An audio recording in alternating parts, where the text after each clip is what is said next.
Yo, what is going on, guys? It is your boy Haiga, and today I have a different build that is not a damage crit build. It's not the min-max for hitting build. Today, I was finally able to mess around. Double pet XP is currently active. I made the pet, and now I have a crit healing setup. It's kind of insane. My radical pigsies heal for like 6k. I just used a life scion that healed for 18k. It's like I can heal. It's ridiculous. It's really just ridiculous. So let me just show you the stats real quick.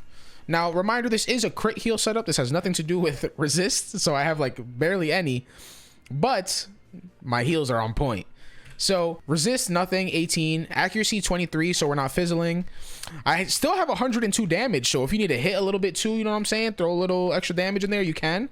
But mainly what we're looking at, 844 critical with 100% outgoing. That, just saying that out loud sounds bananas. I also have 7,500 health, but before I had a setup where it was like 107 outgoing with like 801 critical. But now that we can confirm 100% critical, I'm gonna critical every single heal, it doesn't matter. And 100% outgoing, bro, you heal for so much, it's actually insane. So let's go ahead and do a breakdown of the gear. Starting from the hat. Spooky Carnival hat. Unstitched, gives 7 outgoing, 148 crit.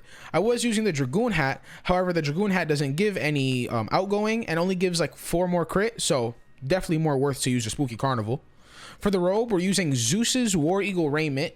You get this from Tartarus. This is a robe that I've had for years, but I've never thrown it out. Gives 20 outgoing and 77 life crit. If you ever want to make a crit healing build for any of your classes or, you know, for yourself, all of the Zeus robes for every class give like 20 outgoing and a bunch of crit, even like the Myth one and stuff like that. So for the boots, I'm using the Dragoon. We get a lot of health, a good amount of resist, 6 outgoing and 126 crit. For the wand, I'm using the Polarian Explorer's Pickaxe. I forgot what the bundle it's called, but it's one of the Polarian bundles. It's the one that comes with the Polarian Shipwreck house. And yeah, I had this wand because it used to be the highest crit wand in the game for ice, but now that Sinbad is a thing, you don't even need this.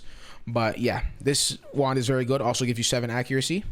For the Athame, we're using Morganth.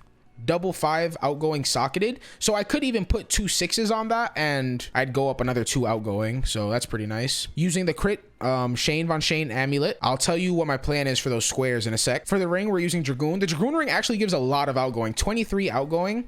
It's not the highest in the game, but it's the highest with crit. The other one is the Stone of the Other Side, which technically gives the most outgoing for a ring in the game, but it doesn't give any crit. So this one gives us 100 crit with the outgoing. For the pet, we have quad crit, double outgoing. It took me a while to make this, but luckily I literally hatched once again today with another base and I made it first try.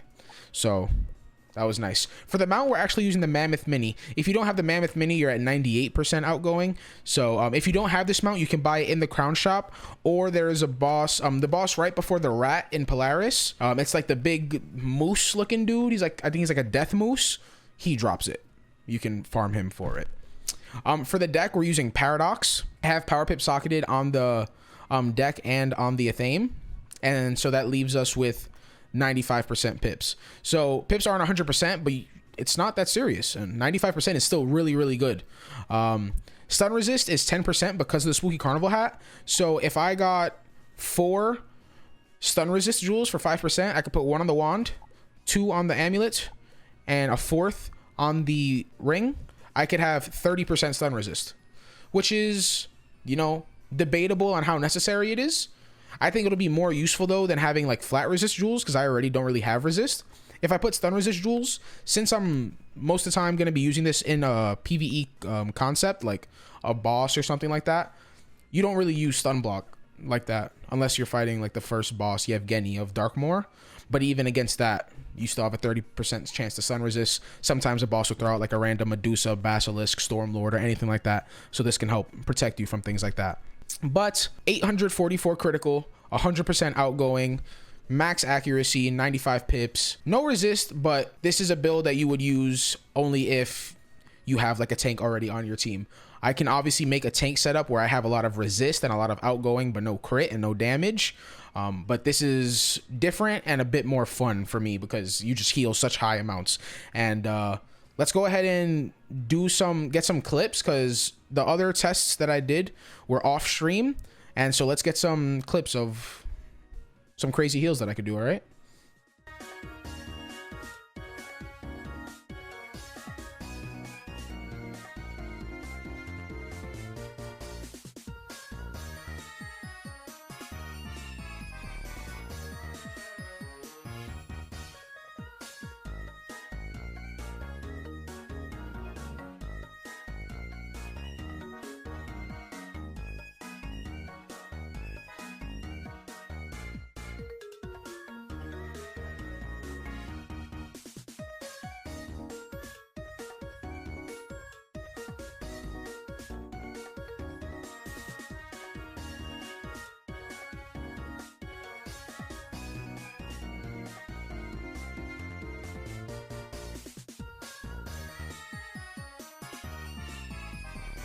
But yeah, I just recorded the clips, so probably gonna edit it together somehow, make it look all nice. But yo, I hope you guys enjoyed. Hope you guys found the build helpful or like it. If you did, a like would be greatly appreciated. And don't forget to subscribe for more. Until then, it's been your boy Hyga.